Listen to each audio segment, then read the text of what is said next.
Volví al pueblo donde esparcimos las cenizas de mi esposa hace 11 años. Caminé hasta la plaza donde solíamos sentarnos cada tarde y ahí estaba ella, o alguien idéntica.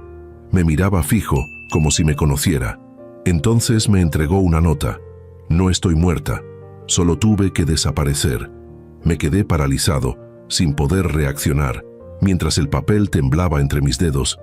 Mi corazón, que llevaba más de una década latiendo solo por costumbre, de repente parecía querer romper mi pecho. ¿Cómo explicarle a uno mismo que todo lo que creíste real durante 11 años quizás fue una elaborada mentira? La garganta se me cerró. Quise hablar, pero solo logré emitir un sonido ahogado. Cuando finalmente recuperé el control de mis piernas, ella ya se había marchado, perdiéndose entre la multitud del mercado dominical. Me llamo Carlos Eduardo Montero Ibáñez. Tengo 58 años y siempre he sido un hombre de pocas palabras, pero muchas acciones. Construí un imperio inmobiliario desde cero, partiendo de un pequeño terreno que heredé de mi abuelo en las afueras de Ciudad de México. Ahora poseo desarrollos en Polanco, Condesa y Santa Fe. Tengo propiedades en Los Cabos, Puerto Vallarta y Mérida. El dinero nunca ha sido un problema, pero el amor verdadero, eso es otra historia. Conocí a Sofía cuando ambos teníamos 20 y tantos. Ella estudiaba arquitectura y yo acababa de empezar en el negocio de bienes raíces. Nos enamoramos como solo se enamoran los jóvenes, sin reservas, sin miedo al futuro. Nos casamos después de 2 años de noviazgo. Construimos juntos no solo edificios, sino también una vida, o eso creí. Mi despacho en la Ciudad de México sigue siendo el mismo. Vista panorámica al Paseo de la Reforma, muebles de caoba importada, cuadros de pintores mexicanos contemporáneos que Sofía seleccionó personalmente. Mi secretaria, Dolores, lleva conmigo casi 30 años. Conoce mis humores mejor que yo mismo. Don Carlos, su hijo Fernando, llamó 3 veces esta mañana. Dice que es urgente hablar con usted sobre la propiedad de Coyoacán. Suspiré profundamente. Fernando, mi hijo mayor, de 32 años, graduado en Administración de Empresas en el Tecnológico de Monterrey, casado con Paulina, una mujer que nunca me ha mirado a los ojos cuando habla. Tienen un matrimonio de conveniencia, como muchos en nuestro círculo social. Lo que realmente les conviene es mi dinero. Dile que estoy ocupado, Dolores, y que la propiedad de Coyoacán no está en venta. Como usted diga, don Carlos. ¿Quiere que le traiga un café? No, gracias. Voy a salir. Bajé al estacionamiento subterráneo donde mi chofer, Héctor, esperaba junto al Mercedes negro. ¿A dónde lo llevo, patrón? A ningún lado, Héctor. Hoy conduciré yo. Su rostro reflejó sorpresa. En 15 años, nunca había conducido yo mismo en la ciudad. ¿Está seguro, don Carlos? El tráfico está terrible a esta hora. Completamente seguro. Tomé las llaves de mi Porsche 911, un capricho que me permití cuando cumplí 50 años. Sofía nunca lo conoció, o quizás sí, y yo no lo sabía. El camino a San Miguel de Allende siempre me ha parecido una metáfora de mi vida. Comienza en el caos citadino, entre claxons y edificios, para luego abrirse a paisajes cada vez más amplios, más tranquilos, hasta llegar a ese pueblo que parece suspendido en el tiempo. Un pueblo donde las tradiciones pesan tanto como las piedras de sus calles empedradas. Fue allí donde esparcimos, o creí esparcir, las cenizas de Sofía. En el mirador del Parque Benito Juárez, con vista a toda la ciudad, era su lugar favorito. Solíamos sentarnos en una banca específica, la tercera desde la entrada principal, para ver el atardecer teñir de naranja la parroquia de San Miguel Arcángel, y fue exactamente allí donde la vi hoy, 11 años después, o a su doble perfecta. El Porsche rugió mientras aceleraba en la autopista. Mi mente era un torbellino de preguntas sin respuesta. ¿Cómo era posible? ¿Por qué ahora? ¿Qué significaba tuve que desaparecer? ¿De qué estaba huyendo Sofía? ¿O de quién? Mi teléfono sonó interrumpiendo mis pensamientos. Era mi hija Alejandra. ¿Papá? Papá, ¿dónde estás? Fernando me dijo que saliste sin avisarle a nadie. Buenos días a ti también, hija, respondí con ironía. No sabía que tenía que reportar mis movimientos a mis hijos. No es eso, papá, y lo sabes. Es que últimamente estás diferente. Nos preocupamos por ti.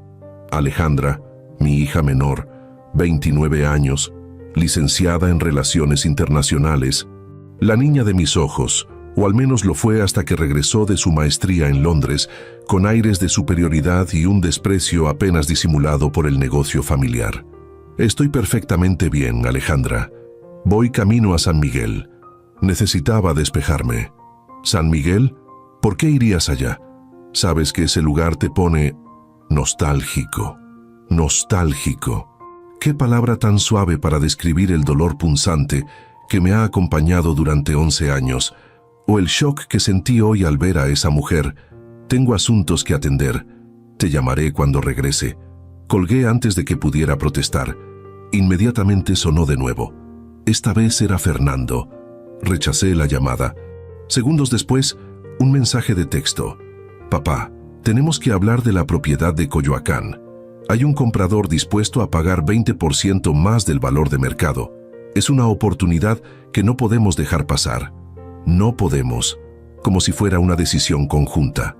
Como si mi patrimonio, construido con décadas de trabajo, fuera ahora un recurso comunal que mis hijos podían administrar a su antojo. Otro mensaje, esta vez de un número desconocido. La esperaba desde hace mucho, don Carlos. Café Contento, calle Correo, 15:05 p.m. Venga solo. S. El Porsche casi se sale del carril cuando leí la inicial, S. Sofía. San Miguel de Allende apareció ante mí como una pintura colonial perfectamente conservada. Las cúpulas de sus iglesias brillaban bajo el sol de la tarde.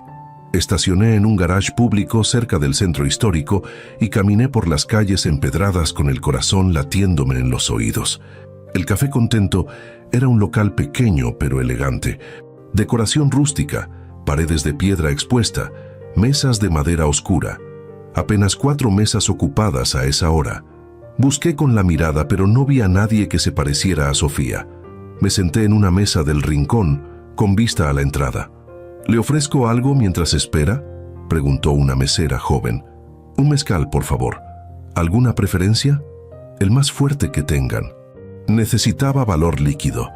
La mesera asintió y se alejó. Mientras esperaba, saqué la nota del bolsillo de mi camisa. No estoy muerta, solo tuve que desaparecer. La caligrafía era inconfundiblemente de Sofía. Esos trazos elegantes pero firmes, la manera en que cerraba sus con un pequeño gancho. Durante 11 años guardé todas sus cartas en una caja de seguridad. Las releí hasta memorizarlas. No había duda. Era su letra. El mezcal llegó justo cuando la puerta del café se abrió. Entró una mujer con sombrero de ala ancha y lentes oscuros. Vestido blanco sencillo pero elegante. No podía ver su rostro claramente, pero su forma de caminar, ese ligero balanceo de caderas que siempre me había cautivado. Se dirigió directamente a mi mesa y se sentó frente a mí. Se quitó los lentes con un movimiento suave. «Hola, Carlos».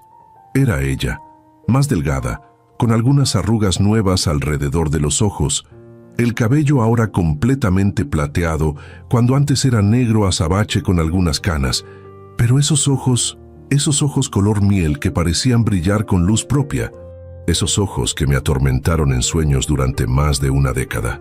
«Sofía», fue lo único que pude decir. «Sé que tienes 1000 preguntas», dijo ella con voz tranquila, «y te mereces todas las respuestas. Pero primero, déjame verte bien». Extendió su mano y la posó en mi mejilla. Su tacto era real, cálido. No era un fantasma ni una alucinación. «Estás aquí», murmuré. «¿Realmente estás aquí?» «Sí, Carlos. Y lo siento tanto, tanto que no hay palabras suficientes para expresarlo. 11 años, Sofía. 11 años creyendo que esparcí tus cenizas en ese mirador. Lo sé. Y cada día de esos 11 años he cargado con el peso de ese engaño. Pero no tuve opción. Siempre hay opciones. No siempre, Carlos. A veces solo hay supervivencia». La mesera se acercó para tomar su orden. Sofía pidió un té de hierbabuena. Cuando estuvimos solos de nuevo, continué. ¿De qué estabas huyendo? No de qué. ¿De quién? ¿De quién entonces? Sofía miró alrededor, como asegurándose de que nadie pudiera escucharnos. De tu socio, Antonio Rivero. Un escalofrío me recorrió la espalda. Antonio había sido mi socio durante casi 20 años. Juntos habíamos expandido el negocio inmobiliario a niveles insospechados. Era casi como un hermano para mí. Después de la muerte de Sofía, fue él quien me sostuvo, literal y figurativamente, quien me sacó de mi estupor y me convenció de seguir adelante. Antonio, eso es imposible. Él es mi amigo, mi compadre. No, Carlos, él nunca fue tu amigo. Solo estaba esperando el momento adecuado. ¿El momento adecuado para qué? Para tomar todo lo tuyo. Mi primer instinto fue reírme. Era absurdo, pero algo en la mirada de Sofía me detuvo, esa mirada intensa que siempre había tenido cuando hablaba con absoluta certeza. «Explícate», exigí inclinándome sobre la mesa. Antonio ha estado desviando fondos de la empresa desde hace más de 15 años. Pequeñas cantidades al principio, luego sumas cada vez mayores. Lo descubrí por casualidad, revisando unos estados financieros para el proyecto de Coyoacán. ¿Coyoacán? La propiedad que Fernando insistía en vender ahora mismo. Sí, ese terreno es mucho más valioso de lo que parece. Hay planes de desarrollo urbano que multiplicarán su valor en los próximos años. Planes que no son públicos todavía. ¿Cómo sabes eso? Tengo mis fuentes. He estado siguiendo los movimientos de Antonio todos estos años. Esto es demasiado, Sofía. Me estás diciendo que fingiste tu muerte para huir de mi socio porque descubriste que me estaba robando. ¿Por qué no simplemente decírmelo? Porque intenté decírtelo 3 veces, y las 3 veces te negaste a escucharme. Antonio es como mi hermano, decías. Confío en él con mi vida. Un recuerdo borroso emergió en mi mente. Sofía, agitada, intentando mostrarme unos documentos. Yo, irritado por sus paranoias, como las llamé entonces. Y después, continuó ella, recibí amenazas, primero sutiles, luego explícitas. Antonio me dejó muy claro que si seguía metiendo las narices donde no debía, yo no sería la única en pagar las consecuencias. ¿Te amenazó directamente? No personalmente. Usó intermediarios, profesionales, gente que sabe cómo asustar sin dejar rastro. Mi mente trabajaba a toda velocidad. ¿Era posible? Antonio, el hombre que había sostenido mi mano en el funeral de Sofía, ¿podría ser capaz de algo así? Si lo que dices es cierto, ¿por qué regresar ahora? ¿Por qué exponerte después de 11 años? Porque el plan final de Antonio está en marcha. Ha manipulado a tus hijos, Carlos. Les ha hecho creer que estás perdiendo facultades para manejar el negocio. Les ha sugerido que deberían tomar control de la empresa por tu propio bien. Mi mezcal quedó a medio camino hacia mis labios. ¿Mis hijos? ¿Fernando y Alejandra?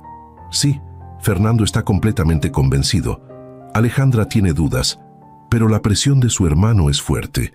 Antonio les ha prometido puestos importantes en la nueva estructura. Una vez que tú estés jubilado, un recuerdo reciente cobró nuevo significado. La insistencia de Fernando en que firmara un poder notarial, por si acaso. La preocupación excesiva de Alejandra por mi salud mental. Las reuniones frecuentes entre ellos a las que nunca me invitaban. Tengo pruebas, Carlos, dijo Sofía sacando una memoria USB de su bolso. Todo está aquí. Transferencias, correos electrónicos, grabaciones de conversaciones. 11 años de investigación. ¿Por qué no fuiste a la policía? ¿Con qué pruebas iniciales? Mi palabra contra la de un empresario respetado. Además, Antonio tiene contactos en todas partes. Necesitaba construir un caso sólido, irrefutable, y necesitaba hacerlo desde las sombras. ¿Y tu funeral? ¿Cómo lo organizaste? Tuve ayuda. Una amiga de confianza que trabajaba en la funeraria. Las cenizas que esparciste eran de otra persona, alguien sin familia que murió en el hospital general. Nadie reclamó su cuerpo. Me quedé en silencio, procesando todo. Era una locura, pero tenía un terrible sentido. Las piezas encajaban de una manera que no podía ignorar. Si todo esto es verdad, ¿por qué me contactaste en la plaza? ¿Por qué no simplemente enviarme esta información de forma anónima? Sofía sonrió tristemente. Porque después de 11 años, necesitaba verte, necesitaba explicarte cara a cara, necesitaba pedirte perdón. Tomó mi mano entre las suyas, Estaba temblando. No ha pasado un solo día sin que piense en ti, Carlos, sin que me pregunte cómo habría sido nuestra vida si las circunstancias hubieran sido diferentes. Si hubiera sido más valiente o más inteligente o... Basta, la interrumpí. No puedo asimilar todo esto de golpe. Lo entiendo, tómate tu tiempo. Pero no tenemos mucho, Carlos. El plan de Antonio está en su fase final. La venta de la propiedad de Coyoacán es clave. Una vez que se complete, planean presentar una evaluación psicológica falsificada que cuestione tu capacidad mental. Tienen a un médico de su lado. Mi teléfono vibró. Otro mensaje de Fernando. Papá, el comprador está impaciente. Necesitamos tu firma antes del viernes. Por favor, contesta mis llamadas. Sofía observó mi expresión. Es Fernando, ¿verdad? Insistiendo con la venta. Sí, Carlos. Sé que es mucho para procesar, pero necesito que confíes en mí una última vez. ¿Confiar en ti? ¿Después de 11 años de mentiras? No fueron mentiras, Carlos. Fue supervivencia, para mí y para ti también, aunque no lo supieras entonces. ¿Cómo sé que esto no es otra elaborada mentira? ¿Cómo sé que realmente eres tú y no sé alguien que se parece mucho y conoce detalles de nuestra vida?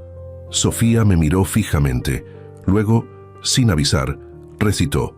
En este día, bajo este cielo que parece pintado solo para nosotros, te prometo no solo amor, sino verdad. Te prometo que cada mañana que despiertes a mi lado, sabrás exactamente quién soy. Transparente como el agua, firme como la tierra. Este anillo es el símbolo visible de una promesa invisible, la de ser siempre, hasta mi último aliento, tuya en cuerpo, mente y espíritu. Eran mis votos matrimoniales, palabras que había escrito a mano, que nunca publiqué, que solo compartí con ella en nuestra ceremonia privada, antes de la boda formal. Palabras que ni siquiera mis hijos conocían. Sofía, murmuré sintiendo que mis ojos se humedecían. Soy yo, Carlos, realmente soy yo. Y he vuelto para advertirte, para protegerte. Y sí, también para pedirte perdón. Nos quedamos en silencio varios minutos. El té de Sofía se enfrió sin que ella lo tocara. Mi mezcal desapareció en un solo trago. ¿Qué propones que hagamos?, pregunté finalmente. Contraatacar. Usar su propio plan en su contra. Pero primero, necesito saber si estás dispuesto a enfrentar no solo a tu socio, sino también a tus hijos. La pregunta me golpeó como un puño en el estómago. Enfrentar a mis propios hijos, a Fernando y Alejandra.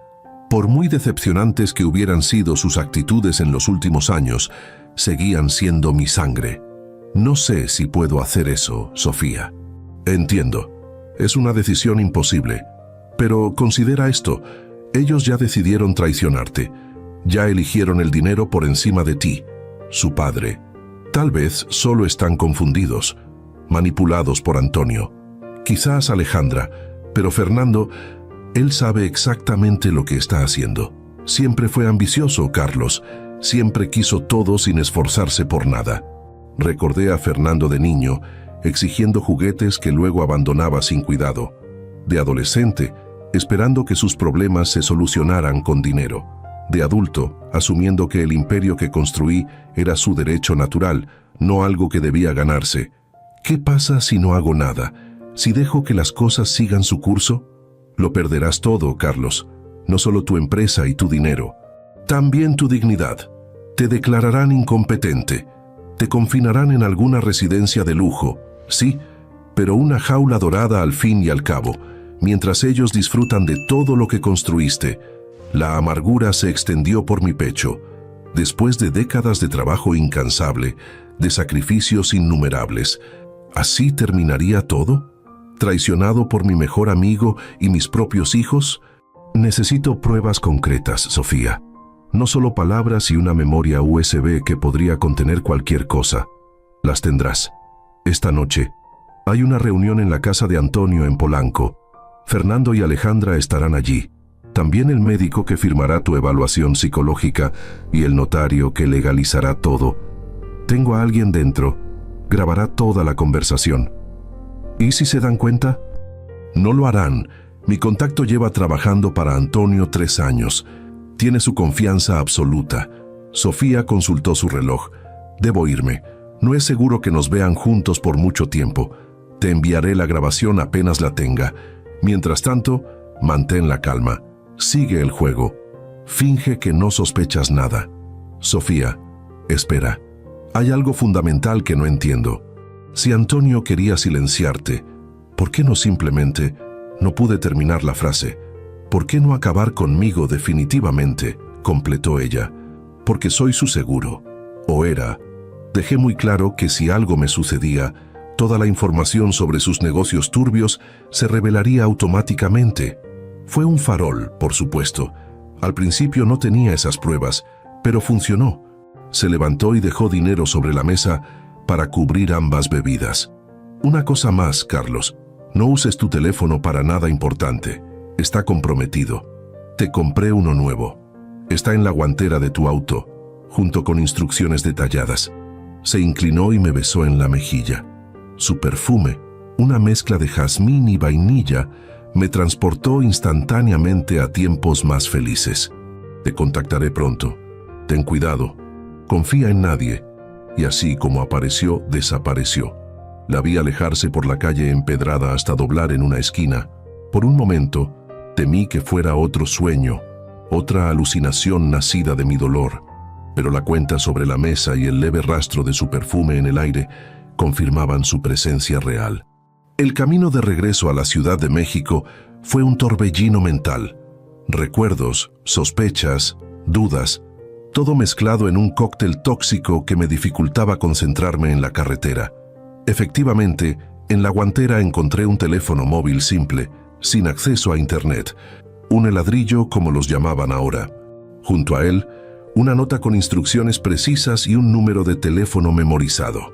A medio camino, mi teléfono personal sonó. Era Alejandra.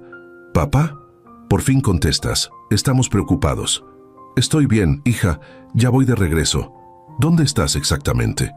La pregunta me pareció extrañamente específica. ¿Estaban rastreando mi teléfono? Acabo de pasar Querétaro. Mentí, aunque en realidad estaba mucho más cerca de la ciudad.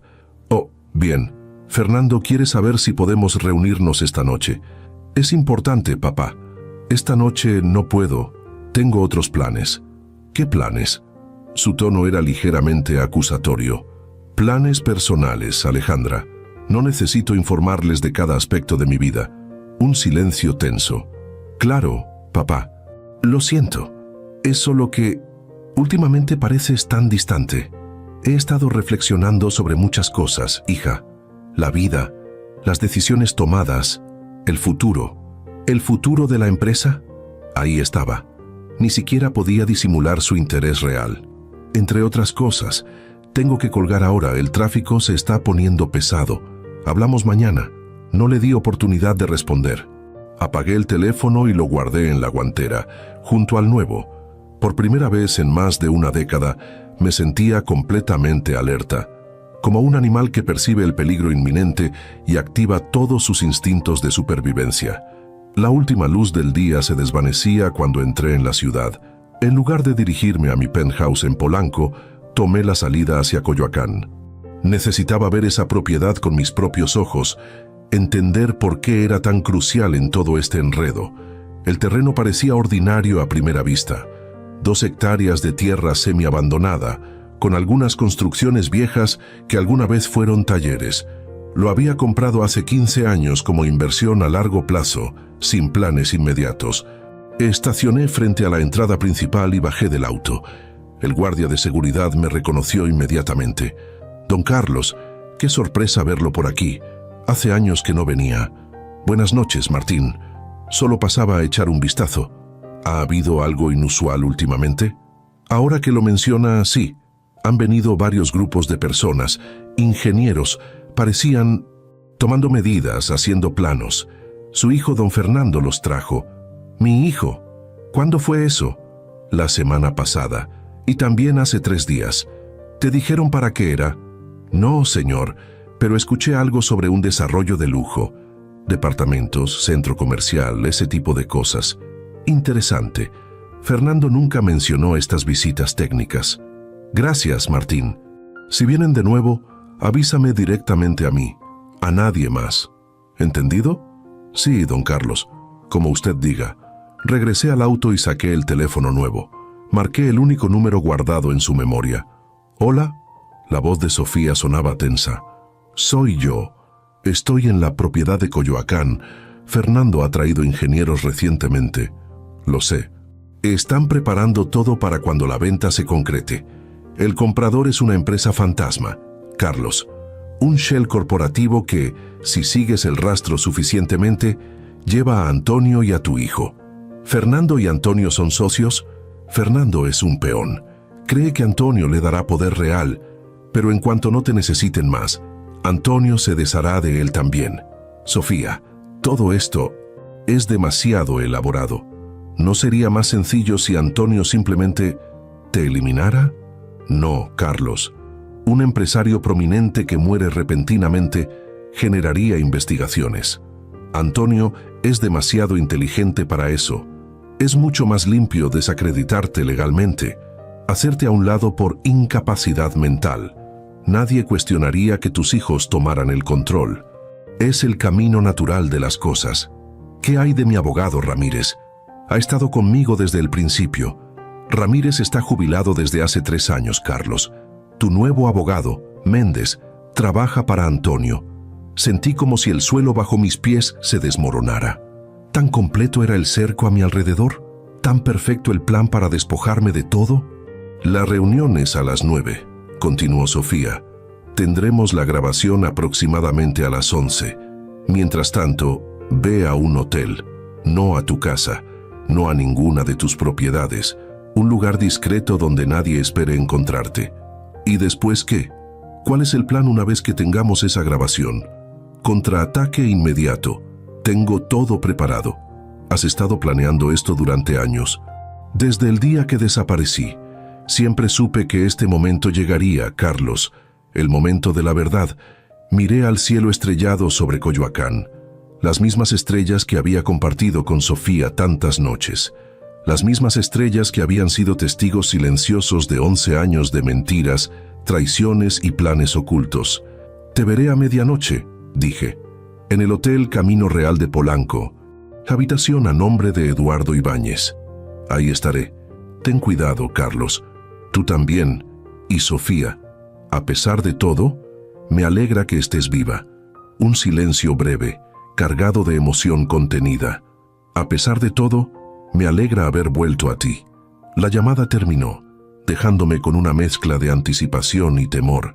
La noche apenas comenzaba, y sentía que las próximas horas determinarían no solo mi futuro financiero, sino el curso mismo de mi existencia.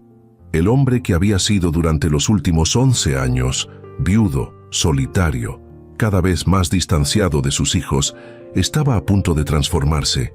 La pregunta era, ¿en qué me convertiría después de esta noche? El Hotel Camino Real de Polanco era un refugio de lujo discreto. Me registré con el nombre acordado y pagué en efectivo 3 noches por adelantado. La habitación era amplia, con vista a los jardines del hotel. Me senté en el sillón junto a la ventana, observando las luces de la ciudad que había ayudado a construir. A las 11:15 de la noche, el teléfono sencillo vibró sobre la mesa. Un mensaje de texto. Llegando en 5 minutos. Tengo todo, prepárate. Me pasé la mano por el rostro, sintiendo el peso de cada una de mis 58 primaveras. No era solo cansancio físico, sino un agotamiento más profundo. El tipo de fatiga que solo produce la traición.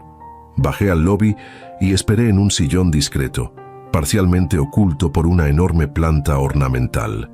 A las 11:22, Sofía cruzó las puertas giratorias. Vestía completamente de negro, el cabello recogido bajo una boina, lentes oscuros a pesar de la hora. Cualquiera que la viera pensaría que era una viuda rica en un encuentro clandestino, y en cierto modo, lo era. Nos saludamos con un gesto breve, como 2 desconocidos que coinciden en un ascensor. En completo silencio subimos a mi habitación. Una vez dentro, con la puerta cerrada y asegurada, Sofía finalmente se quitó los lentes. «Lo tenemos todo», dijo, sacando una tableta de su bolso. Cada palabra, cada plan, cada traición grabada en alta definición. ¿Tu contacto está seguro? Completamente. Nadie sospechó nada. Conectó la tableta a un pequeño proyector portátil. La pared blanca de la habitación se iluminó con la imagen de una sala de juntas elegante que reconocí inmediatamente. El estudio privado de Antonio en su mansión de Las Lomas. Aquí, mira, Sofía adelantó el video hasta un punto específico. Esta es la parte crucial. En la imagen, Antonio Rivero estaba sentado a la cabecera de una mesa de caoba. A su derecha, Fernando, mi hijo. A su izquierda, un hombre calvo con lentes que no reconocí. También estaba Alejandra, mi hija, visiblemente incómoda, sentada más lejos de los demás. Entonces estamos de acuerdo, decía Antonio en el video. Una vez que Carlos firme los documentos de la venta de Coyoacán, procedemos inmediatamente con la evaluación psicológica. Mi informe ya está redactado, dijo el hombre calvo. Solo necesito una sesión de 20 minutos con don Carlos para validarlo. Deterioro cognitivo leve con episodios de paranoia. Suficiente para justificar la intervención, no tan grave como para alertar a sus contactos. Papá no firmará fácilmente, intervino Fernando. Estás siendo especialmente obstinado con esta propiedad. Para eso estás tú, muchacho, respondió Antonio con una sonrisa que me heló la sangre. Eres su hijo, su heredero natural. Si tú le dices que es por su propio bien, que estás preocupado por su salud, por su capacidad para manejar el estrés de los negocios, eventualmente cederá. No sé si esto es lo correcto. La voz de Alejandra sonaba temblorosa. Estamos hablando de declarar incompetente a nuestro padre. No incompetente, querida, corrigió Antonio con falsa amabilidad. Solo necesitado de ayuda y supervisión. Es por su propio bien. ¿No has notado lo errático que ha estado últimamente? ¿Lo distante? Los signos están allí para quien quiera verlos. Pero, Alejandra, interrumpió Fernando con tono severo. Ya discutimos esto. Si no estás con nosotros, al menos no interfieras. Sofía pausó el video. Mi corazón latía tan fuerte que temía que pudiera escucharse en el pasillo. Hay más, dijo, adelantando nuevamente la grabación. Mira esta parte. Antonio y Fernando estaban ahora solos en la habitación. ¿Estás seguro de que podemos confiar en tu hermana?, preguntó Antonio. No te preocupes por Alejandra. Es débil. Siempre ha sido la preferida de papá, la protegida. Hará lo que le diga, como siempre. Bien, porque una vez que esto comience, no hay marcha atrás. ¿Entiendes? Tu padre quedará completamente fuera. Tú tomarás su lugar como presidente. Yo seguiré como director financiero y dividiremos las ganancias 60-40. ¿40 para mí? El trato era 50-50. Antonio rió, una risa fría y calculadora. Eso fue antes de que necesitara manejar a tu hermana. Ahora hay más complicaciones. 60-40 es más que justo. Fernando pareció a punto de protestar, pero se contuvo. ¿Y la propiedad de Coyoacán? ¿Cuánto nos dejará? Con el nuevo desarrollo aprobado, estamos hablando de unos 500 millones, quizás más. El proyecto del metro y el nuevo centro comercial gubernamental triplicarán su valor en 2 años. ¿Proyecto del metro, centro comercial? ¿De qué estás hablando? Antonio palmeó condescendientemente el hombro de Fernando.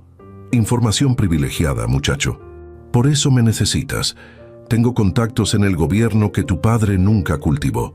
Demasiado ético para su propio bien. Sofía detuvo el video nuevamente. Mi respiración se había vuelto pesada, irregular. Continúa, logré decir. La última parte del video mostraba a Antonio solo en su estudio, hablando por teléfono. Sí, todo está arreglado. No, el chico no sospecha nada. Por supuesto que no cumplirá el trato. ¿Por quién me tomas? Una vez que Carlos esté fuera del camino, me desharé del hijo también. Es un imbécil pretencioso, igual que su padre a su edad. La hija no será problema. Está demasiado ocupada con su crisis existencial. No, nadie sospecha nada sobre ti. Tu posición está segura. Bien, te llamaré cuando todo esté hecho. La proyección terminó. La pared blanca volvió a ser solo una pared. ¿Lo ves ahora?, preguntó Sofía en voz baja. Antonio planea traicionar incluso a Fernando después de que te hayan sacado del camino. Me levanté y caminé hasta la ventana. Las luces de la ciudad parpadeaban como estrellas caídas. Mi ciudad, mi vida, construidas con tanto esfuerzo, tanto sacrificio, y ahora todo amenazado por las personas en quienes más había confiado. ¿Quién es el cómplice de Antonio, la persona con quien hablaba por teléfono? No estamos seguros, pero sospechamos que es alguien dentro del gobierno municipal, alguien con acceso a los planes de desarrollo urbano. Me volví hacia ella. ¿Qué propones que hagamos con esto? Tengo un plan completo, respondió Sofía abriendo su laptop. Contraatacar usando sus propias armas contra ellos. Durante la siguiente hora, Sofía me explicó su estrategia. Era elegante, precisa y letal, como ella misma. Primero, usando mis contactos en el banco, congelaríamos silenciosamente las cuentas corporativas a las que Antonio tenía acceso. Luego, con la evidencia de la grabación, presentaríamos una denuncia formal contra él por fraude y conspiración. Simultáneamente, enviaríamos copias de la grabación a nuestros principales socios comerciales, advirtiendo sobre las actividades de Antonio. ¿Y mis hijos?, pregunté sintiendo un nudo en la garganta. Sofía me miró con compasión. Esa es tu decisión, Carlos. Alejandra parece dudosa. Podría salvarse. Fernando, él ha elegido su camino. Me senté en el borde de la cama, sintiendo que las piernas ya no me sostenían. Nunca imaginé que llegaríamos a esto. Mi propio hijo. A veces los hijos crecen para convertirse en extraños, dijo Sofía suavemente. Especialmente cuando crecen en la abundancia, sin entender el valor del trabajo y el sacrificio. ¿Cómo pude estar tan ciego? Porque eres un hombre bueno, Carlos, y los hombres buenos asumen que los demás también lo son, especialmente aquellos a quienes aman. Se sentó a mi lado y tomó mi mano entre las suyas. Por un momento, el tiempo pareció retroceder. Éramos nuevamente aquella joven pareja con sueños grandes y corazones puros, antes de que el éxito, el dinero y las traiciones enturbiaran todo. Hay algo más que debes saber, dijo ella, rompiendo el hechizo del momento. Algo que descubrí solo hace 3 días. Sacó otro dispositivo de su bolso. Esta vez era una carpeta con documentos impresos. Estos son registros bancarios. Cuentas en Islas Caimán, Suiza y Singapur, todas a nombre de sociedades fantasma que, si sigues el rastro, conducen a Antonio y a Fernando. Mi hijo tiene cuentas en paraísos fiscales. No solo eso, ha estado desviando fondos de la empresa durante casi 5 años. Pequeñas cantidades al principio, luego sumas cada vez mayores. ¿Cómo? No pude terminar la pregunta. Aprendió del maestro. Antonio ha estado enseñándole todos sus trucos. Pero hay una diferencia crucial. Antonio es cuidadoso, meticuloso. Fernando es impaciente, descuidado. Ha dejado rastros por todas partes. Mi primera reacción fue de incredulidad. Luego recordé cómo Fernando siempre había sido con el dinero. Como adolescente, gastando su mesada en días. Como adulto joven, siempre pidiendo préstamos que nunca devolvía. Su apartamento de lujo, sus coches deportivos, sus viajes constantes, todo muy por encima de lo que su salario oficial en la empresa podía pagar. ¿Cuánto ha robado? Hasta ahora, aproximadamente $12 millones. La cifra me golpeó como un puñetazo físico. Dios mío, lo siento, Carlos. Sé cuánto te duele esto. Me levanté y caminé de un extremo a otro de la habitación, tratando de contener la tormenta de emociones que amenazaba con abrumarme. Rabia, dolor, decepción, todo mezclado en un cóctel tóxico. Necesito aire, dije finalmente. No puedes salir ahora, es demasiado arriesgado.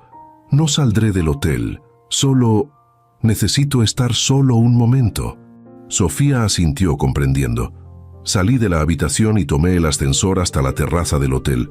A esa hora, pasada la medianoche, estaba prácticamente desierta. Solo un camarero somnoliento detrás de la barra y una pareja de turistas en un rincón lejano. Me apoyé en la barandilla, contemplando el horizonte de la Ciudad de México. Las luces, los edificios, el constante movimiento. Esta ciudad que nunca duerme, igual que mis preocupaciones. En algún lugar de esa vastedad metropolitana, mis hijos, los niños que alguna vez sostuve en mis brazos, a quienes enseñé a caminar, para quienes construí un imperio, planeaban mi caída, especialmente Fernando, el primogénito, el heredero, el traidor. ¿En qué había fallado como padre? ¿Demasiado trabajo y poco tiempo en casa? ¿Demasiada indulgencia y pocos límites? ¿O simplemente era la naturaleza humana, esa tendencia a desear sin esforzarse, a tomar sin agradecer? Mi teléfono personal vibró en mi bolsillo.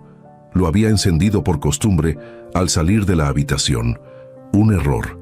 Era un mensaje de Fernando. Papá, necesitamos hablar urgentemente. Es sobre tu salud. Estamos preocupados. Casi pude reírme de la ironía. Preocupados por mi salud, mientras conspiraban para declararme incompetente. Apagué el teléfono nuevamente y regresé a la habitación. Sofía estaba en la misma posición, esperándome pacientemente. ¿Has tomado una decisión?, preguntó. Sí, respondí con una calma que no sentía. Vamos a proceder con tu plan. Todos ellos, incluso Fernando. ¿Estás seguro? Es tu hijo, después de todo. Ya no, dije, y las palabras me quemaron la garganta como ácido. Mi hijo murió en el momento en que decidió traicionarme. Una expresión de dolor cruzó el rostro de Sofía, no por mis palabras, sino por el sufrimiento que veía detrás de ellas. Bien, dijo finalmente, comenzaremos al amanecer. El sol apenas comenzaba a asomarse sobre el horizonte cuando nos pusimos en marcha. Primero, una llamada a Javier Montes, mi contacto en el Banco Internacional. Era temprano, pero Javier siempre había sido madrugador. Carlos, ¿qué ocurre? Son las 6 de la mañana. Javier, necesito un favor urgente, de vida o muerte. Lo que sea, amigo. Necesito congelar todas las cuentas corporativas a las que Antonio Rivero tiene acceso. Inmediatamente y con total discreción, un silencio breve. Eso es inusual. ¿Puedo preguntar por qué? Fraude corporativo a gran escala. Tengo pruebas. Te las enviaré más tarde hoy mismo, pero necesito que actúes ahora, antes de que pueda mover más fondos. Esto es irregular, Carlos. Te necesitaría una orden judicial. Javier, en 30 años de amistad, ¿alguna vez te he pedido algo indebido? Otro silencio. No, nunca. Te doy mi palabra. Esto es justificado y necesario.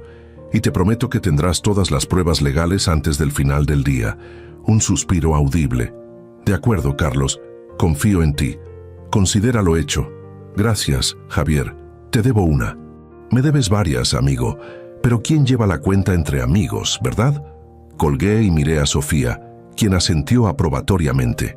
Luego, llamó a su propio contacto. «Leticia, soy yo. Sí, estamos procediendo. Necesito que envíes los documentos a los 3 notarios que discutimos. Y activa el protocolo de prensa. Sí, exactamente como lo planeamos. Gracias». Mientras Sofía seguía haciendo llamadas, yo revisaba los documentos que había preparado. Eran impecables. Nuevos poderes notariales que revocaban cualquier documento anterior. Una reorganización corporativa que eliminaba a Antonio y Fernando de sus posiciones. Instrucciones bancarias detalladas para rastrear y recuperar fondos desviados. También había una carpeta etiquetada Alejandra. La abrí con curiosidad. ¿Qué es esto? Sofía interrumpió su llamada. Un camino alternativo para Alejandra. Si decides darle una segunda oportunidad, dentro había documentos similares, pero menos severos. Un plan que permitiría a Alejandra redimirse, bajo estricta supervisión. Pareció dudosa en el video, continuó Sofía. Pensé que quizás... Gracias por esto, dije, genuinamente conmovido por su consideración. Lo pensaré. A las 9 de la mañana, mi teléfono alternativo sonó. Era Javier. Está hecho, Carlos. Todas las cuentas congeladas. Y tenías razón. Antonio intentó una transferencia grande hace 20 minutos. $3 millones a una cuenta en Singapur. ¿La bloqueaste? Por supuesto. Debe estar entrando en pánico ahora mismo. Como si las palabras de Javier fueran proféticas. Mi teléfono personal, que había vuelto a encender, comenzó a sonar insistentemente. Antonio. Rechacé la llamada. Inmediatamente después, un mensaje. Carlos, necesitamos hablar urgentemente. Hay un problema con las cuentas corporativas. Luego Fernando: papá, hay una emergencia en la empresa. Antonio no puede acceder a las cuentas. Necesitamos tu firma para resolver esto. Y finalmente, Alejandra: papá, ¿dónde estás? Todos te están buscando. Por favor, llámame a mí, solo a mí. Este último mensaje me hizo dudar. Había algo en su tono, una urgencia diferente. Sofía notó mi expresión. ¿Qué pasa? Es Alejandra. Suena diferente. Podría ser una trampa, o podría estar genuinamente preocupada. Dudé un momento más. Luego tomé una decisión. Voy a llamarla, desde el teléfono seguro. Marqué su número desde el teléfono que Sofía me había dado. Alejandra contestó al primer timbre. «Hola, ¿quién es?» «Soy yo, hija». «¿Papá? ¿De qué número me llamas?» «Eso no importa ahora. Dime qué está pasando». «Es un caos aquí, papá. Antonio está furioso. No puede acceder a ninguna de las cuentas corporativas y Fernando está extraño, encerrado con Antonio en su oficina desde hace una hora. ¿Alguien sabe dónde estoy?» «No. Fernando dice que desapareciste ayer, que no contestas sus llamadas. Están muy agitados, papá». Nunca los había visto así. Hice una pausa, evaluando la situación. Su voz sonaba sincera, preocupada. «Alejandra, necesito saber algo, y necesito la verdad absoluta. ¿Estás involucrada en algún plan con Fernando y Antonio? ¿Algo relacionado con la propiedad de Coyoacán o con mi salud mental?»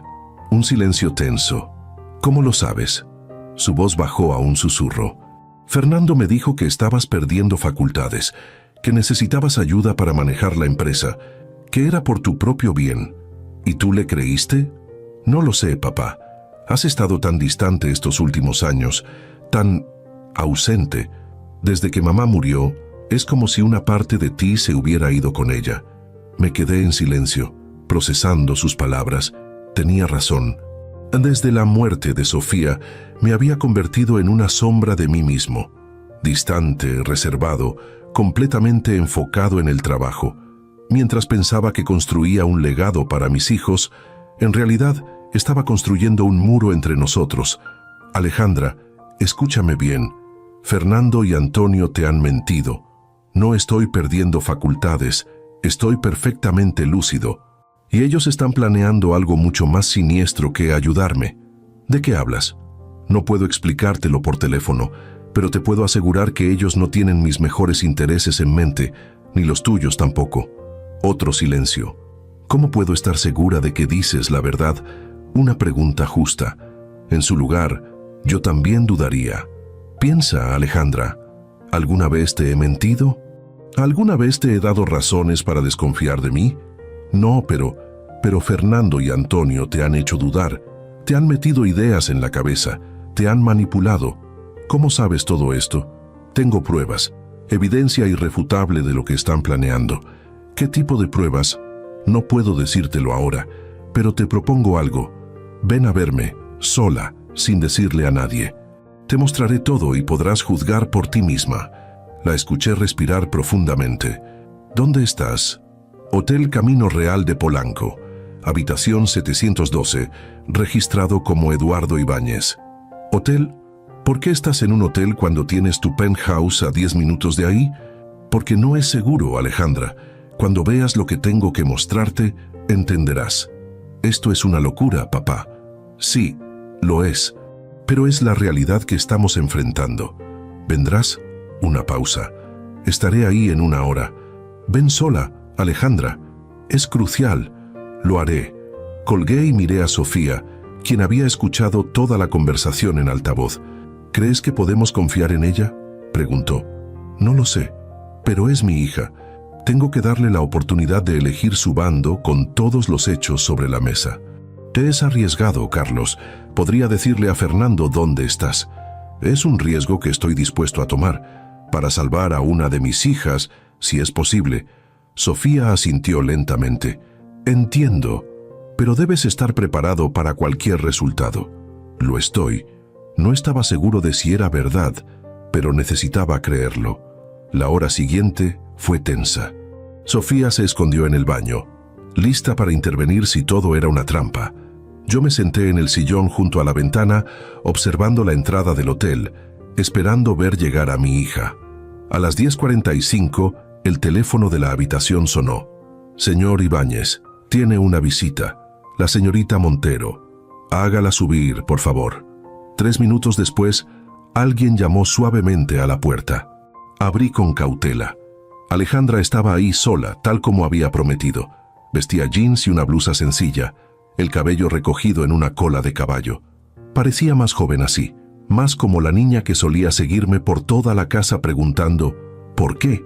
A todo lo que yo decía. «Hola, papá». La abracé brevemente, luego la hice pasar y cerré la puerta. «¿Viniste sola?», pregunté, aunque ya había comprobado el pasillo. «Sí, nadie sabe que estoy aquí». Su mirada recorrió la habitación, deteniéndose en la laptop abierta, los documentos esparcidos sobre la mesa, mi aspecto desaliñado. «¿Qué está pasando, papá? Me estás asustando». «Siéntate, hija. Lo que voy a mostrarte es difícil». Se sentó en el borde de la cama.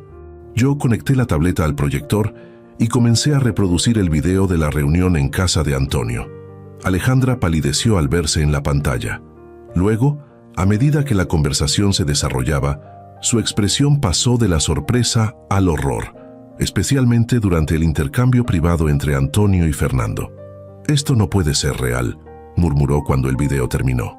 «Es completamente real. Grabado anoche en casa de Antonio». «¿Cómo obtuviste esto?». «Tengo mis fuentes. Lo importante es lo que prueba. Antonio y tu hermano están conspirando para sacarme de la empresa, para declararme mentalmente incompetente, para robarlo todo». Alejandra se levantó y caminó hasta la ventana dándome la espalda. Sus hombros temblaban ligeramente. «Yo no sabía», dijo finalmente. «Fernando me dijo que estabas teniendo episodios de confusión, que a veces olvidabas cosas importantes, que era una intervención familiar, por tu propio bien. ¿Y le creíste?». Se volvió hacia mí con lágrimas en los ojos. No quería creerle. «Pero has estado tan ausente, papá, tan frío y distante. Desde que mamá murió, es como si tú también te hubieras ido». Sus palabras me golpearon con fuerza. Tenía razón.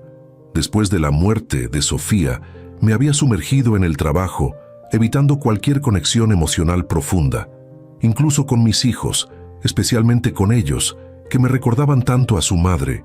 «Tienes razón», admití. «No he sido el padre que debería haber sido estos años, y lo lamento profundamente. Pero eso no justifica lo que Fernando y Antonio están planeando». «No, no lo justifica», concordó secándose las lágrimas. «Es despreciable. La pregunta ahora es, ¿de qué lado estás, Alejandra?». Me miró directamente a los ojos, algo que no había hecho en mucho tiempo. «Del tuyo, papá, siempre del tuyo». En ese momento, la puerta del baño se abrió. Sofía entró a la habitación y el mundo pareció detenerse. Alejandra la miró como si estuviera viendo un fantasma, lo cual, desde su perspectiva, era exactamente lo que estaba viendo. «¿Mamá?». Su voz era apenas un susurro. «Hola, mi niña», respondió Sofía con los ojos brillantes de lágrimas contenidas. Alejandra retrocedió hasta chocar con la pared. «Esto no es posible. Tú estás muerta. Yo estuve en tu funeral. Vi cómo esparcían tus cenizas. Es una larga historia, hija, y te la contaré toda.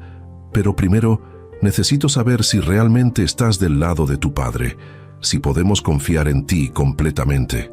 Alejandra miró a Sofía, luego a mí, luego nuevamente a Sofía. Su rostro era un torbellino de emociones: shock, confusión, esperanza, miedo. «Tú no estás muerta», dijo finalmente, como procesando la realidad ante sus ojos. «Has estado viva todos estos años. Nos dejaste, me dejaste». La última frase estaba cargada de dolor, de abandono. Sofía dio un paso hacia ella, pero Alejandra retrocedió más. «No te acerques, no puedo. Esto es demasiado». «Alejandra, por favor», intervine. «Tu madre no te abandonó por elección. Tuvo que desaparecer para protegerse, para protegernos a todos». «¿Protegernos de qué?». «De Antonio», respondió Sofía. «Descubrí que estaba desviando fondos de la empresa, grandes cantidades. Cuando intenté advertirle a tu padre, Antonio me amenazó. no directamente, sino a través de intermediarios, mensajes, accidentes, menores, advertencias. Me dejó claro que si seguía insistiendo, todos pagarían las consecuencias. Eso es ridículo, dijo Alejandra. Antonio es como un tío para nosotros. Antonio es un depredador con traje caro, respondió Sofía con dureza. Ha estado planeando esto durante décadas. Ganarse la confianza de tu padre, infiltrarse en cada aspecto del negocio y ahora usar a su propio hijo para completar el golpe. Alejandra se dejó caer en el sillón, abrumada. Fernando, ¿él sabe que estás viva? No, nadie lo sabía hasta ayer, cuando me revelé a tu padre. ¿Y por qué ahora? ¿Por qué después de 11 años? Porque el plan final de Antonio está en marcha. La propiedad de Coyoacán, la evaluación psicológica falsa, todo era ahora o nunca. Alejandra me miró. ¿Tú le crees? He visto las pruebas, mija. Son irrefutables. Además, dudé, pero decidí ser completamente honesto. Además, es tu madre, la mujer que he amado toda mi vida. La reconocería en cualquier parte, en cualquier circunstancia. Alejandra se cubrió el rostro con las manos, respirando profundamente varias veces. Cuando finalmente las bajó, había una nueva determinación en sus ojos. ¿Qué van a hacer ahora? Contraatacar, respondió Sofía. Ya hemos comenzado. Las cuentas corporativas a las que Antonio tiene acceso están congeladas. Estamos preparando denuncias formales con todas las pruebas. Vamos a recuperar lo que es nuestro. ¿Y Fernando? Sofía me miró. Esta era mi decisión. Fernando ha tomado sus propias decisiones, dije finalmente. Tendrá que afrontar las consecuencias. Es tu hijo, papá, y me ha traicionado de la peor manera posible. No solo planeaba robarme mi empresa, sino declararme mentalmente incompetente, confinarme en alguna institución, mientras él y Antonio dilapidaban el trabajo de mi vida. Alejandra guardó silencio, procesando mis palabras. ¿Y yo?, preguntó finalmente. ¿Qué papel tengo en todo esto? Eso depende de ti, respondí mirando a mi hija a los ojos. Puedes unirte a nosotros, ayudarnos a recuperar lo que es nuestro, o puedes dar media vuelta y seguir tu camino. Alejandra miró a su madre, luego a mí, y finalmente dijo, estoy con ustedes, pero necesito saber todo, cada detalle. Durante la siguiente hora, Sofía y yo le explicamos todo. Cómo Sofía había descubierto los desvíos de fondos, las amenazas veladas, la decisión de fingir su muerte, los años de investigación en las sombras, el plan de Antonio y Fernando, todo.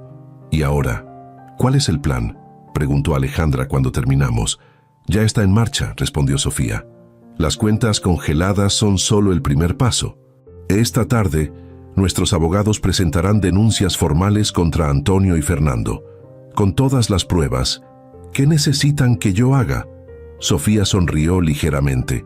Actuar, volver a las oficinas como si nada hubiera pasado, fingir preocupación por tu padre desaparecido, mantener los ojos y oídos abiertos, ser una espía, básicamente, una informante, corrigió Sofía, y solo por unas horas, hasta que todo esté en marcha legalmente. Mi teléfono sonó nuevamente. Era Javier del banco. Carlos, tenemos un problema. Antonio está aquí, en mi oficina, con 2 abogados. Está exigiendo que descongelemos las cuentas.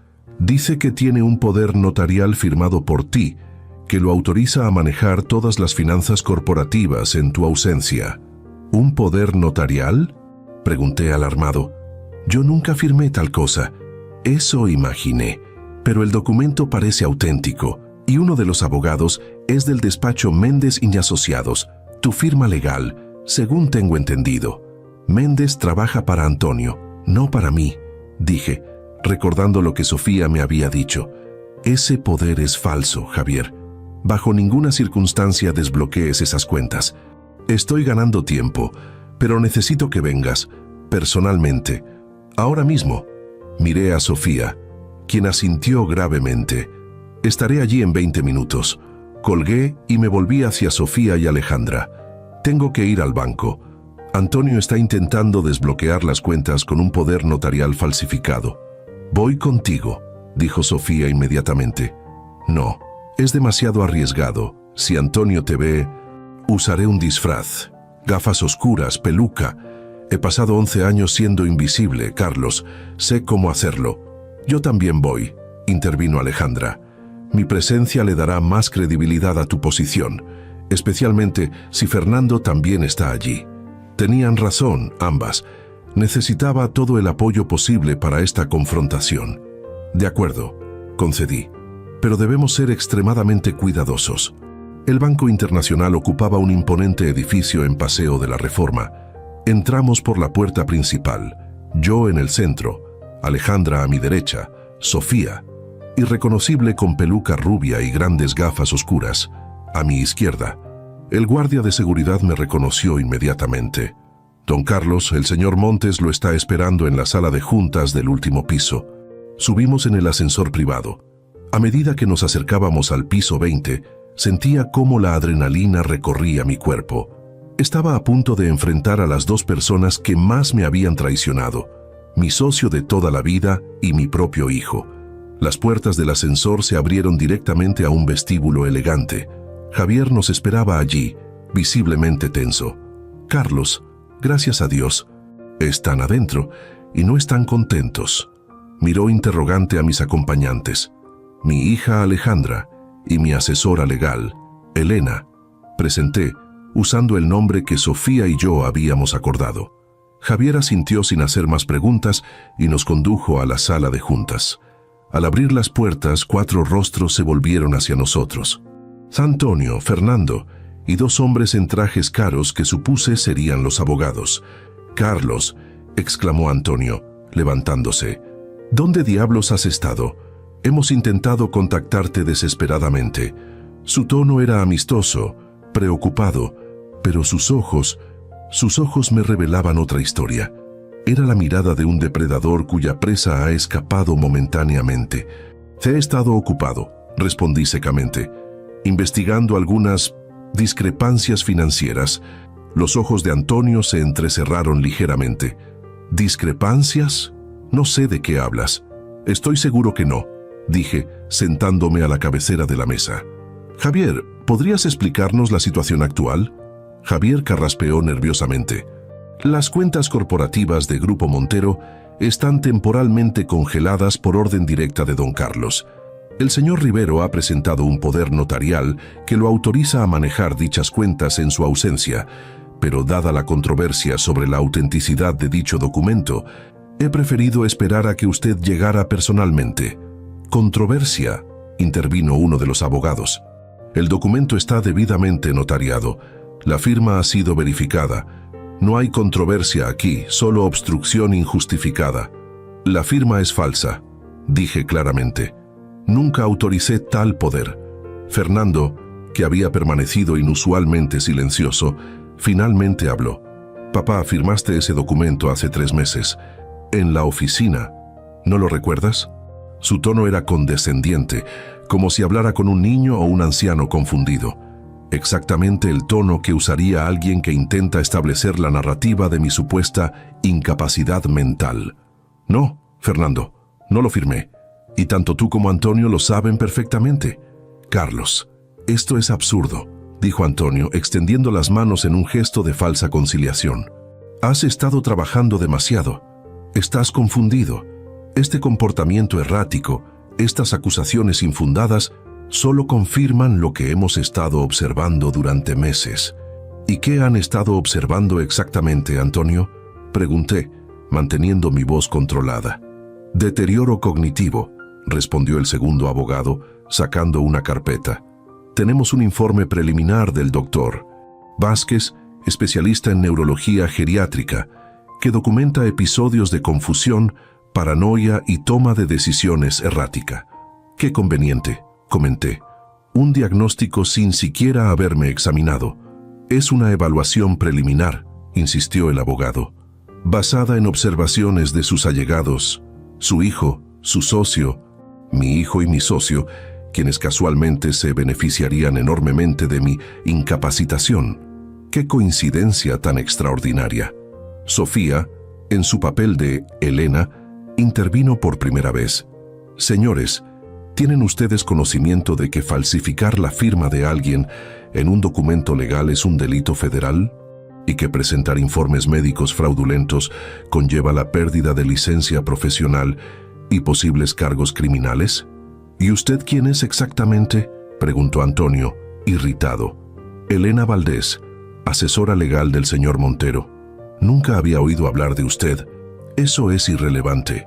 Lo que importa es que tenemos pruebas irrefutables de que este poder notarial es falso y que el supuesto diagnóstico es parte de un elaborado plan para apropiarse ilegalmente de los activos del señor Montero. Fernando se puso visiblemente pálido. Antonio, sin embargo, mantuvo su fachada de seguridad. Estas son acusaciones muy serias, señora Valdés, sin fundamento alguno. Al contrario, respondió Sofía, sacando una tableta de su maletín. Tenemos grabaciones, documentos, testigos, todo. Alejandra, dijo Fernando, notando por primera vez la presencia de su hermana. ¿Qué haces aquí? ¿De qué lado estás? Alejandra lo miró directamente. Del lado correcto, Fernando. Del lado de la verdad. ¿Qué te han dicho? ¿Qué mentiras te han contado? Ninguna mentira. Solo me han mostrado pruebas. Como esta. Conectó la tableta a la pantalla de la sala y reprodujo el video de la reunión en casa de Antonio. La grabación era cristalina, las voces inconfundibles. A medida que el video avanzaba, el rostro de Fernando pasaba del pánico a la resignación. Antonio, sin embargo, mantenía una calma escalofriante. Los abogados intercambiaron miradas nerviosas. Cuando la grabación terminó, un silencio sepulcral invadió la sala. Esto es solo una pequeña muestra, dije. Tenemos mucho más. 11 años de evidencias recopiladas meticulosamente. ¿11 años?, repitió Antonio, y por primera vez vi una chispa de verdadero miedo en sus ojos. En ese momento, Sofía se quitó lentamente las gafas oscuras. Antonio la miró fijamente, su rostro drenándose completamente de color. «Hola, Antonio», dijo ella suavemente. «¿Me recuerdas?» Antonio se levantó bruscamente, tirando su silla al suelo. «Esto es imposible. Tú estás muerta». «Claramente, no lo estoy. Y he pasado cada día de los últimos 11 años documentando tus fraudes, tus manipulaciones, tus traiciones. Todo». Fernando miraba a su madre como si viera un fantasma. «¿Mamá?» «Sí, Fernando. Tu madre, a quien diste por muerta mientras conspirabas con este hombre para destruir a tu propio padre». «Yo no…», comenzó Fernando, pero se detuvo, incapaz de completar la mentira. Antonio recuperó parte de su compostura. «Esto es un montaje. Esas grabaciones están manipuladas. Esa mujer es una impostora». Javier, quien había observado todo en silencio, finalmente habló. «Creo que hemos visto suficiente. Las cuentas permanecerán congeladas hasta que esto se resuelva legalmente, y sugiero a todos los presentes que consigan representación legal independiente». Inmediatamente, los dos abogados cerraron sus maletines y se dirigieron a la puerta sin decir palabra. Habían reconocido una causa perdida cuando la vieron. «Esto no termina aquí, Carlos», amenazó Antonio. «Tienes razón», respondí. «Apenas comienza. Para ti, el comienzo del fin». Fernando, incapaz de sostener la mirada de nadie, especialmente la mía o la de su madre, se levantó para seguir a Antonio. «Fernando», llamó Sofía, «siempre serás nuestro hijo, pero has tomado decisiones terribles y tendrás que afrontar sus consecuencias». Él se detuvo brevemente en la puerta. Sin volverse, luego continuó su camino. Cuando los 4 hombres se hubieron marchado, exhalé profundamente, sin darme cuenta de que había estado conteniendo la respiración. «¿Estás bien?», preguntó Sofía, tomando mi mano. «No», respondí honestamente, «pero lo estaré». Las semanas siguientes fueron un torbellino legal y emocional. Tal como habíamos planeado, presentamos denuncias formales contra Antonio y Fernando. Las pruebas eran abrumadoras: grabaciones, documentos, testigos, registros bancarios de cuentas en paraísos fiscales. Antonio, siempre el superviviente, intentó huir del país al día siguiente de nuestra confrontación. Fue detenido en el aeropuerto, intentando abordar un vuelo a Panamá con una maleta llena de efectivo. Fernando, por otro lado, se derrumbó completamente. Confesó todo en un intento de obtener un acuerdo más favorable. Implicó a Antonio en fraudes aún mayores de los que conocíamos. Según su testimonio, mi socio llevaba desviando fondos casi desde el inicio de nuestra asociación. El regreso de Sofía al mundo de los vivos causó conmoción en nuestros círculos sociales. La historia oficial que ofrecimos fue de amnesia y una vida reconstruida lejos, hasta que sus recuerdos comenzaron a regresar. Solo un puñado de personas conocía la verdad completa. Alejandra, nuestra hija leal, se convirtió en mi mano derecha en la empresa. Demostró tener un talento natural para los negocios que nunca había tenido oportunidad de desarrollar bajo la sombra dominante de su hermano. En cuanto a Fernando, después de meses de reflexión y consulta con Sofía, decidimos no empujar por una sentencia máxima. A cambio de su cooperación total y la devolución de los fondos desviados, acordamos apoyar una condena reducida. Al final fue sentenciado a 3 años, de los cuales probablemente cumpliría solo 1 en una prisión de mínima seguridad. No era justicia perfecta, pero era nuestra sangre, después de todo. Y como Sofía sabiamente señaló, vivir el resto de su vida sabiendo que traicionó a su familia y perdió su lugar en el imperio familiar sería un castigo mucho más duradero que cualquier tiempo tras las rejas. Antonio, sin embargo, no recibió ninguna clemencia. Las autoridades descubrieron esquemas fraudulentos que se extendían por décadas y afectaban a múltiples empresas. Se enfrentaba a más de 30 años de prisión. 6 meses después de aquel día fatídico en San Miguel de Allende, Sofía y yo regresamos al mismo lugar, la misma plaza, la misma banca, el mismo atardecer dorado bañando la parroquia. ¿En qué piensas?, preguntó ella recostando su cabeza en mi hombro. En cómo cambia la vida en un instante. En cómo perderte fue el dolor más grande que he experimentado y encontrarte nuevamente, la mayor alegría. Incluso con todo el caos que traje conmigo, incluso con eso, especialmente con eso. Tomé su mano, sintiendo el nuevo anillo en su dedo. Nos habíamos casado nuevamente, en una ceremonia íntima con Alejandra como único testigo. Un nuevo comienzo, una segunda oportunidad. ¿Sabes?, dije, por años me pregunté qué habría pasado si hubiera escuchado tus advertencias sobre Antonio, si hubiera confiado en ti en lugar de en él. No podemos vivir en el pasado, Carlos. Lo que importa es el ahora y el mañana que construiremos juntos. Tienes razón, como siempre, sonreí. Aunque debo admitir que a veces extraño a Fernando. A pesar de todo, yo también. Pero hizo sus elecciones, y quién sabe, tal vez algún día, cuando haya pagado por sus errores y reflexionado verdaderamente sobre sus acciones, podamos reconstruir algo. ¿Crees que sea posible? Creo en segundas oportunidades, dijo, apretando mi mano. Yo misma soy la prueba viviente de ello. El sol descendió finalmente tras las montañas, tiñendo el cielo de púrpura y naranja. Las primeras estrellas comenzaban a aparecer. ¿Lista para volver a casa?, pregunté. Más que lista. Nos levantamos y caminamos lentamente por la plaza, nuestras siluetas fundiéndose gradualmente en la noche emergente. 2 amantes que la vida había separado y reunido nuevamente. 2 supervivientes que habían enfrentado la traición y emergido más fuertes. En mi bolsillo, sentía el peso de la nota que cambió todo. No estoy muerta, solo tuve que desaparecer. Palabras que marcaron el fin de una vida y el comienzo de otra. Palabras que me devolvieron lo que creía perdido para siempre. Mientras nos alejábamos, una frase resonaba en mi mente. Algo que mi abuelo solía decir: la vida te quita con una mano, pero te da con la otra. El truco está en mantener ambas manos extendidas.